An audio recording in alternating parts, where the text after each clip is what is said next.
So what's wrong with this gauge? Well, it's not even hooked up. So what's wrong with it is the case is plastic. It's from Harbor Freight. You know what? It's garbage. It still works. And I like the trigger design. So what are we gonna do? We're gonna fix it. I'm gonna take this off. This garbage.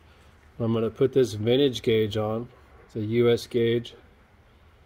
It doesn't say it's what it's for, oil or air or whatever, but you know what? It looks like it'll work. Got nothing to lose. Well, dang it. The cheap gauge threads are slightly larger. You know, thought I was onto something here, but check it out. It's just not a good fit.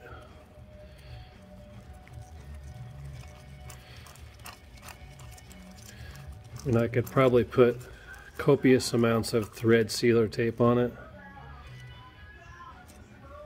but it's just not going to hold air. But it would have been cool and weird and funky, but just was not meant to be. Maybe next time.